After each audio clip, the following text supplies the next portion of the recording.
That's for the edited version of the presentation that will eventually end up on YouTube. Today is Cognitive Madness, a history of divergent minds and confinement. Another history subject, so quite text heavy. I try and keep it as engaging as possible. I am not an expert, so if anyone is, please do feel free to jump in if I say anything that's way off. As for questions will be answered in the chat by my colleagues during the presentation. All right. So notice it says divergent minds there. That will be relevant later. As mentioned, these eventually end up on YouTube, but there are dozens of others for those who haven't already exhausted the library. A bit about exceptional individuals. We are a strengths-based, lived experience social enterprise that specializes in supporting neurodivergent individuals in and into the workplace and assisting employers with developing more inclusive work environments. Okay, so the agenda for the day, overview of terms, so figuring out what we're talking about before we actually talk about it, history of madness and its treatment. Again, in quotes for a reason. Let's start with you. What do you hope to gain from today? When you saw the title and decided to sign up, what was on your mind? For any prolific followers of these sessions, you will recognize some of the content because it's been relevant previously. Hopefully, either in terms of style or context, it won't be too dull on a repeat. Interested in the history and love to learn. Excellent. You're in the right place. As often is the case with these things, however, the history isn't the history. It's a history. No one has the complete picture, but hopefully you'll leave with more than you knew when you started. Never heard about it, so wanted to learn. Yeah, that's a good point, and that's why we start with the terms, because otherwise it gets even more confusing than it already is. Learn more of the history of ND and how that impacts present-day understanding. Yes, hopefully we'll get to that, but bear in mind the title is Divergent Minds, and that caveat will be clarified later. The history and learning from it to support ND family. This particular one probably won't be as relevant for that, but nonetheless, it is a good reason to get involved. If you have any questions, feel free. Hope to learn more about neurodiverse minds. Yep, that will be relevant. To see if this session is similar to a previous webinar in Neurodivergent Madness. Probably not, but we're about to find out. So thank you, everyone. I'm going to move on now. What is cognitive processing? As promised, repeat content. Cognitive processing covers the following: perception, attention, memory, language, reasoning, metacognition, and arguably even action. What is madness? A state of severe mental illness, extreme irrational behavior, or intense emotional disturbance. Colloquially, it can also refer to foolish or dangerous behavior or actions. Why that doesn't have a bullet list in the same way? A, that's later, so don't worry. And B, it's because madness is no longer official. If you go back far enough, it was used in the medical field, but it has not been a full-on thing for a long time. However, we are going to break it down. It can include mental illness, extreme folly or irritability, obviously outmoded. Firstly, no one says folly anymore, and secondly, who doesn't get irritable? Next up, we have intense emotion. Again, that's everyone, right? Animal illness. There are behaviors in other creatures that referred to using the same language. Cultural. Literary usage. We're not going to cover the literary because that goes on forever and it's very speculative. But what we mean by cultural is when there is a certain belief system or a certain rule set. For instance, someone recently told me that the closest town to where they used to live had an agreed rule that if you turn your lights off at Halloween, no one will knock on your door. Where I'm from, we do that anyway in the hope that no one throws eggs. But it certainly wasn't agreed. That's what we mean when we're talking about social, when there is effectively a group consensus or things that are just agreed that you do or don't do. Once again, it's basically everything. That will continue to be relevant as we go. Let's move on to insanity. For anyone who didn't know, insanity and madness, not the same thing. We're about to clarify what the difference is now. Legal definition. Insanity is primarily used in legal contexts to describe a mental condition that impairs a person's ability to understand right from wrong or the consequences of their actions. Implications. It can be used as a defense in criminal trials. For example, someone may be found not guilty by reason of insanity. Medical recognition. While not a clinical diagnosis, it often overlaps with conditions like psychosis or, I know this one, schizophrenia, in psychiatric evaluations. Formality. It's considered a formal term and carries serious legal and medical weight. There's the difference. Madness is a colloquial term that's been basically deprioritized in place of insanity. However, as we already discussed, madness can effectively cover everything, in which case it can cover insanity too. It's a bit like where people sometimes get confused with Alzheimer's and dementia. The way I understand it is everyone who has Alzheimer's has dementia because Alzheimer's causes dementia. But not everyone who has dementia has Alzheimer's because there are various causes for dementia. Hopefully that made sense to everyone.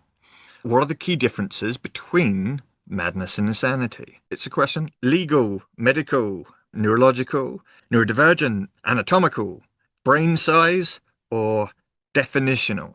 I think I put 3 correct answers in here. You only get to pick 2. I'm assuming everyone who's playing has had a go. I believe the ones that I placed in are legal, medical, and definitional. The reason that it's not neurological is because everything is neurological. That's the interesting thing here, and we'll get to that a bit later. Not neurodivergent because, again, it can affect anyone. Anatomical, no, because we're, again, more on the mental side than the physical side. Brain size, whilst that might make a difference as to whether you have it, it doesn't cause it. All right, so we've got 6 for definitional and 11 for legal. You're all correct, and whoever put medical as well. Neurological, that makes perfect sense, but I'm discounting it on the grounds that it's all neurological. All right, so here's that table I promised. This is a comparative chart.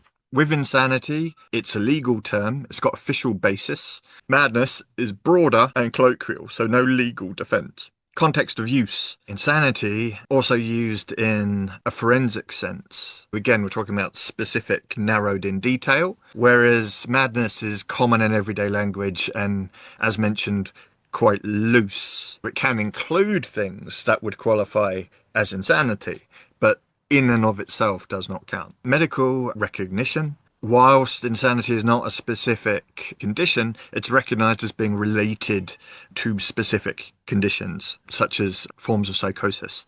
Madness, interestingly, used to be used in a medical context, but is no longer because it just broadly refers to various things. Perception, again, a lot of people get the two confused. Hopefully, for this room at least, that won't be the case moving forward. Implications, again, insanity can actually have cause and effect and will mean something today in terms of today's subject.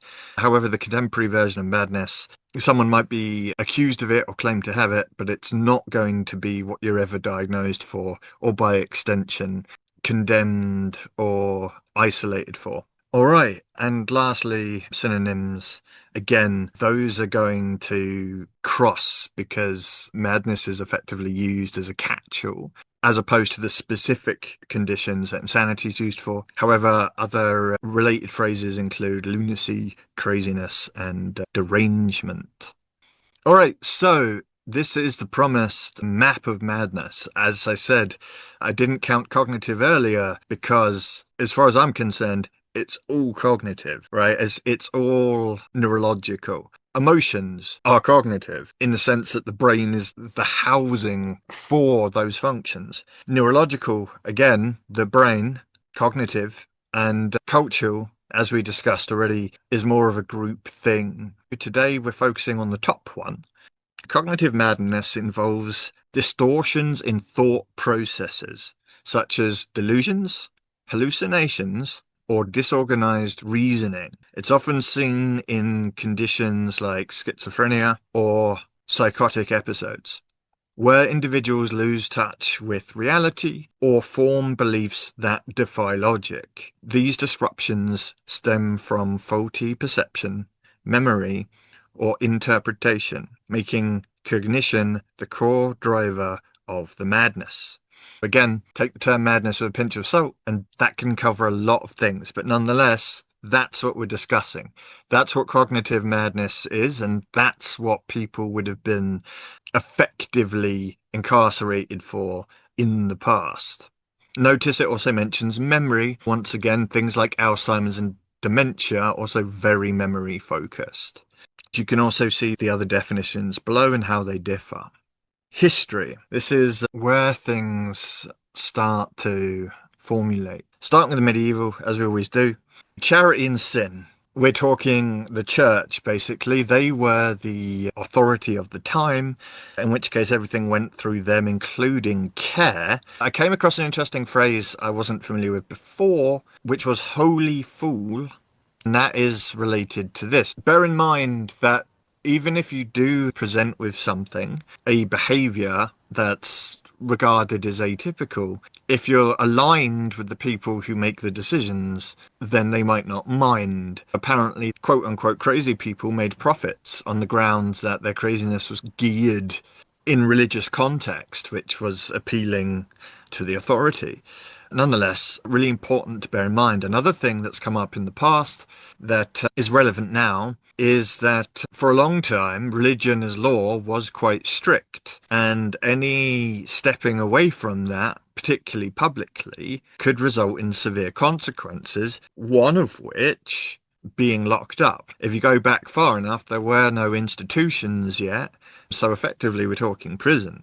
However, as institutions came in, they weren't necessarily much better. This would still occur. I intentionally didn't put the phrase they used to use as a quiz question because I think it's been used a few times already, but that is still relevant. As in, for instance, if you have obsessive compulsive disorder and you can't help but doing certain things, including touching something that you're not supposed to, then that could at this point have severe consequences, despite the fact that you may actually be very religious or pious. Similarly with Tourette's syndrome, you might be saying something that you're not supposed to, but it could just be a random phrase or a phrase that you've picked up and then can't help but parrot. Nonetheless, you could be very pious or religious, but it won't matter if you're saying something that isn't appreciated.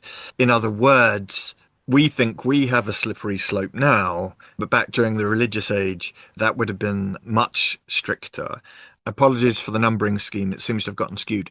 Early modern industrial beginnings, again, this includes institutionalization. It goes through various changes and we use various different phrases, but effectively, if you got unlucky, and there were various ways to do that, you could end up simply put away and either ignored, mistreated, or both. This continues throughout all of the periods, right up until ours. The 20th century is when it turned around a bit, but we're not there yet. Moving on to Victorian, by this point, we're well into the medical idea, and psychology is becoming a thing as well. However, the quote-unquote institutions are still a big problem, and more people are still being locked up. Some of them are becoming more medically geared. However, the idea that if you wanted rid of someone, get them confined was very popular by this point. Number 5, moving on to modern rights, right up to this stage, that is still happening. Also, institutions went through various fluxes. For instance, at some point they were all governmental and then got privatized, which was supposed to be better. At some point it became the council's responsibility. There's been all sorts of versions across this period of a couple hundred years, but none of them are ideal. You always get this contradictory attitude as well, whereas whenever a new institution is launched, it has this good word of mouth, but in the long run, its reputation gets a bit tarnished. And I do actually have a list of the institutions, the famous ones in England, and you can look those up and find that seemed to be the kind of trend.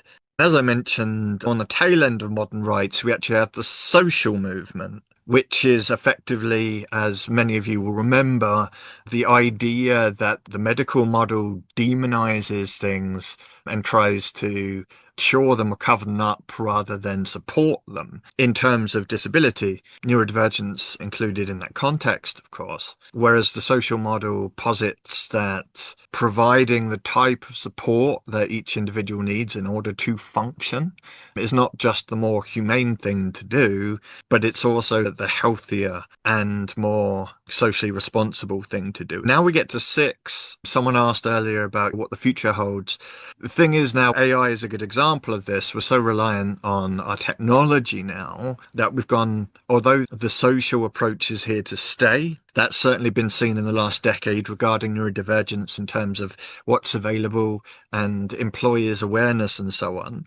But in addition to that, on the medical side, the degree of detail that can be determined on an individual in terms of anything from brain scans to mapping genomes is just so much more advanced now than it ever was.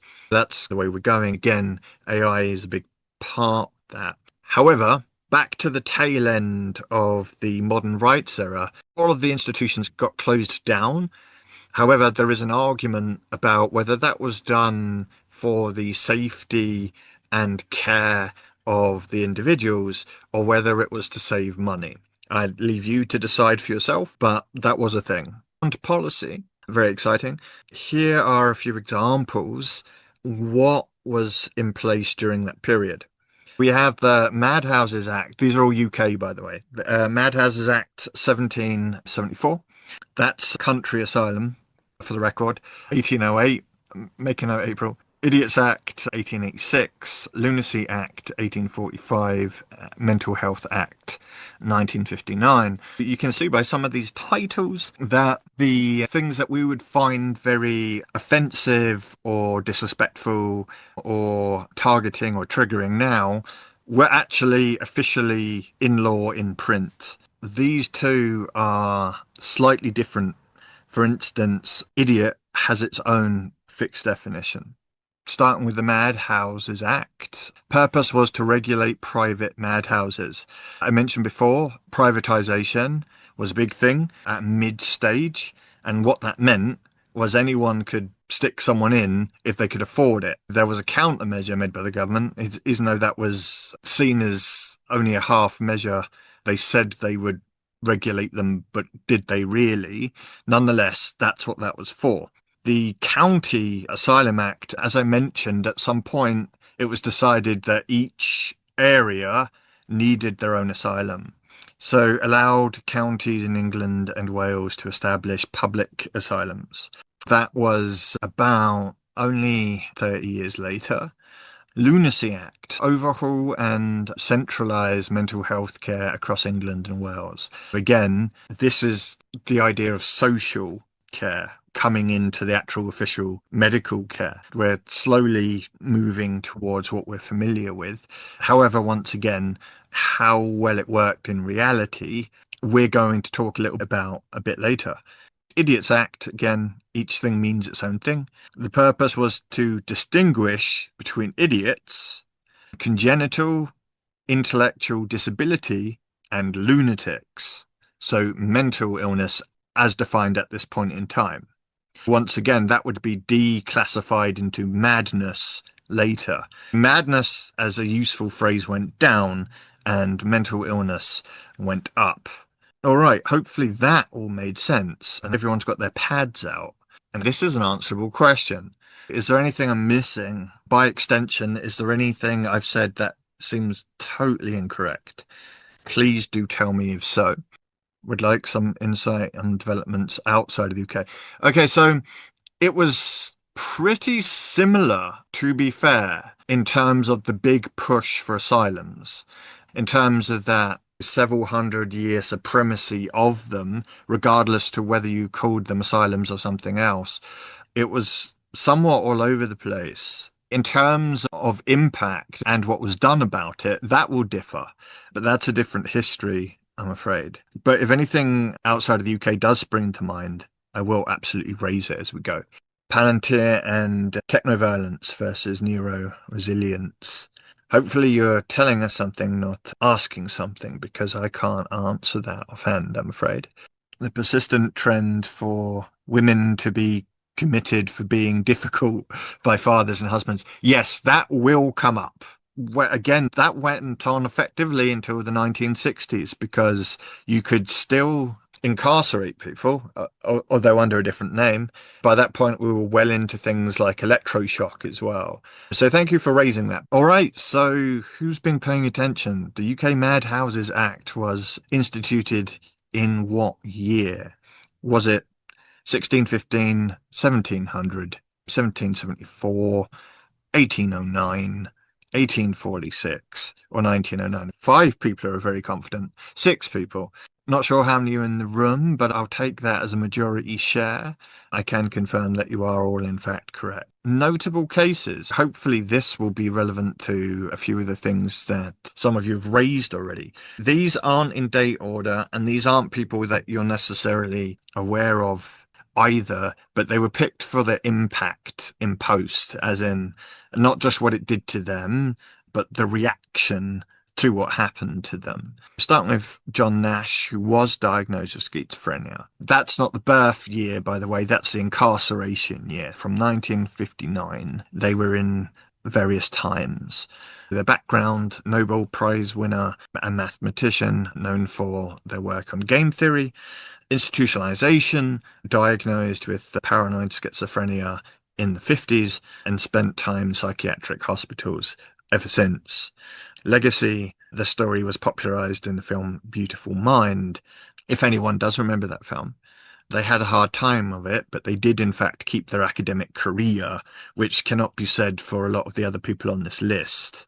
Vaslav assumed autism, first incarcerated 1919. Background, renowned ballet dancer and choreographer. I'll just backtrack slightly here to point out this is why it's Divergent Mind on the title for today, not Neurodivergent. Because neurodivergence is such a recent consideration, we don't have a decent history of how many people with the umbrella conditions were in fact incarcerated for that reason. We will go into a bit of detail how obvious it is that we would have been. However, there are other conditions, as seen here, that were formalized at that point, and therefore we can actually track and follow. Spent over 30 years in asylums after being diagnosed with schizophrenia. Neurodivergence, his journals suggest traits consistent with autism or other neurodevelopmental conditions. Impact, his confinement reflected early 20th century misunderstandings of mental health. That's a reoccurring theme you're going to see here. Most of these are from the same period, and most of them effectively share the same story. Zelda Fitzgerald, some people recognize that name, bipolar disorder, 1930 onward. Background, writer and wife of Scott Fitzgerald. Institutionalization, and this is relevant to a person who brought up women before, potentially, of course. Diagnosed with schizophrenia, later considered bipolar disorder. Again, another one of those that some people get a bit mixed up with, or in fact do get misdiagnosed. Confined to multiple psychiatric institutions. Her creative intensity and emotional volatility were pathologized in a time with limited understanding of mood disorders. To be fair, a lot of people don't have the patience or understanding about it now, but as we've been discussing, there could be far worse implications for us if we stepped out of line, going back even just 70 years. Camille Claudel assumed autism or possibly schizophrenia. The reason it's unclear is twofold. One is because of when it was, and two, of course, is because of overlapping traits. Background, sculptor and collaborator with August Robin. Institutionalization, committed to an asylum for 30 years, reportedly against their will. Her obsessive focus and social difficulties suggested traits of autism or psychosis. Controversy. Her confinement is now viewed as a tragic consequence of gender bias. There you go. Whoever raised that earlier, I promised it would get a mention. And there's a graphic later too. James Tilly Matthews, finally, Paranoid Schizophrenia, 1797. Felt it was important to get an earlier one in there just to demonstrate how there's still a similarity with such a wide gap. British tea merchant and political activist in the 18th century. Institutionalisation confined to Bethlehem, who, of course, most people know better as Bedlam, for claiming he was targeted by mind control machine. Historical significance: one of the first documented cases of mental illness used in legal confinement. As I mentioned, similar to the definition of madness, there was a point where you could be locked up for anything, and this was it. However, the interesting thing about this case is that it was used as a legal basis that would come up later rather than simply what you might call an excuse. Here is the promised image. Basically, let's start with the power row. It doesn't matter if you're a royalist or a loyalist or a fascist or an atheist or religious or military, you had reasons to want to get people out of the way.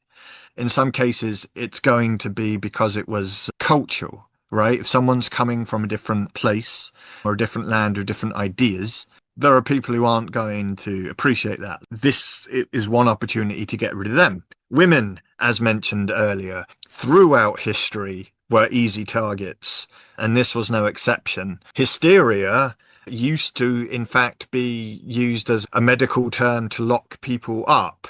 That's, as far as I'm aware, died down now. But like I said, it was still prevalent till the 1960s. Of course, let's not forget the poor and neurodivergent. As we discussed earlier from the religious period, effectively any behavior that was regarded outside of acceptable behavior or the norm, so the social movement on the social madness on steroids, away you went. At some point, it was so bad that it could easily affect, say, dyslexics, even though reading and writing is a more modern phenomenon in terms of the fact that everyone can do it.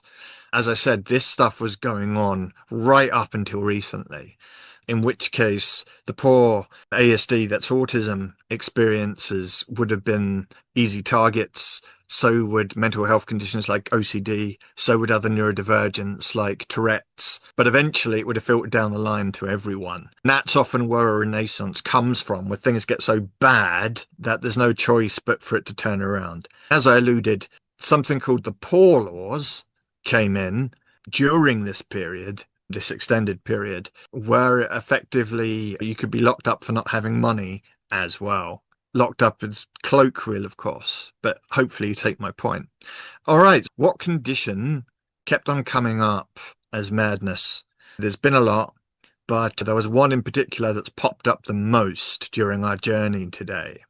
Does anyone else want to take a stab? Oh, jumped from 2 to 7. Oh, 8. Oh, one brave soul went for obsessive compulsive disorder. I just mentioned that, so thank you for remembering. Yes, it is in fact schizophrenia. Apologies if people don't like the way I pronounce it. It's just the way it's coming out today. That was one that was recognized a bit further back and therefore has a bit more cachet in terms of its documentation, of course, its diagnosis by extension. As I said, unfortunately, neurodivergence, although referenced as far back as 200 years ago, in an official capacity is really modern. For example, a fact I like to bring up is that the British government only officially recognised dyslexia around 1987, which was after I was born. It's pretty depressing, but why the specific information is a bit thin. So hopefully I can be forgiven on that basis. All right, so we're at the end of the main content. If people would like to tell me what they found out that's new today, or any action they might take on the basis of the information included today, or anything that you still want to know. I'll also be open for questions, but let's get the pulse first. The evolution of terminology over years. Yeah, absolutely. And the de-evolution. That's an important distinction here today. When other things came in, certain things went down. Mental health is now a more formal expression, whereas madness is less so now. How divergent people were confined and mistreated due to misunderstandings about their conditions. Here's the thing. Part of the reason it happened was because the rampant allowance of it. When privatization is allowed, corruption will occur. When there's only one authority, whether it's the church or the government or whatever, corruption will occur, and neglect, of course. Unfortunately, people are always going to get mistreated, whether there is a misunderstanding or not. And therefore, it still happens to this day. However, not only is there more understanding now, but we have more legal rights as well. That's why I included the 1950s Disability Act, because it's an important distinction to make that there has been a turnaround. Law is no longer there to protect money making or get rid of the undesirables. It's there to actually support the individual, go figure. Or at least it is in waves. Throughout history, society has sought to suppress people simply for being different. Yes, absolutely. To a crazy degree, no pun intended, back in the day. But again, since the social movement, which is effectively my lifetime, things have just gotten better and better. I would say that any proper change takes 100 years and we're not that far in yet. There are definitely upsides in recent history. Of course, that aforementioned technological reliance does give us new information, beneficial as well. History, yes, history echoes, as I say, but yes, absolutely. Eugenics now have CRISPR. All right, we're back to this. Total information control. All right, if anyone wants to check those tags, feel free. But yes, eugenics does always swing back. It was repopularized around before World War II and then died again soon after because the war had such an impact on everyone that there was a huge social swing. But before that, the idea that you could pick and choose the desirables was really taking traction again. Unfortunately, it comes back every now and then. Does the history like to repeat itself? Yes, absolutely. We are in a very interesting time now, difficult ones, but hopeful. Yes, absolutely. Again, I've mentioned several of the hopeful things. However, with new government and so on, and with the cuts that come with that, there are certainly downswings that repeat themselves at the moment as well. But it's something that always happens. Hopefully, it will settle. In terms of attitude and treatment, I can't help but feel that is getting better, not worse. Just in terms of, as we've discussed, what we understand and also what people are entitled to. But nonetheless, yes, history repeats, and that includes up and down. The abuse of power against vulnerable individuals, yeah, that never goes away, but it's far less rampant in public or in public-facing bodies than it used to be, at least in the UK. Okay, so a bonus question. What won't work to set the time on the VHS? If anyone happened to be paying attention to the front cover of today's session, there was a label on the VHS player and it recommended against something. Okay, so apparently I'm winning by default. We have a pretty even spread, but whoever jumped in right off the bat with degree, well done. Again, extra points. Yes, so anything that you'd like to add? Any resources you want to share with people? What you want to see next? Any corrections?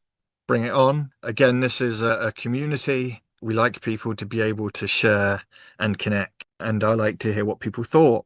Thank you for this presentation and also the community we have here in the chat. Oh, yes, thank you. On that point, we are coming to a close for the year.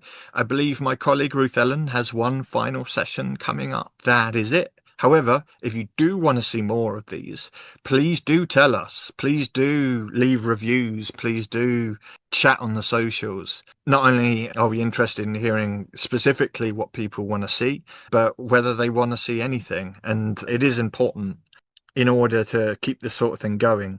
Nothing specific, but love EI webinars. Always a great learning experience. Thank you. We need more info on Palantir versus US. Okay, if someone could make a note of that. In fact, I'm going to. I'm not sure that's actually in our remit, but I'm now curious myself.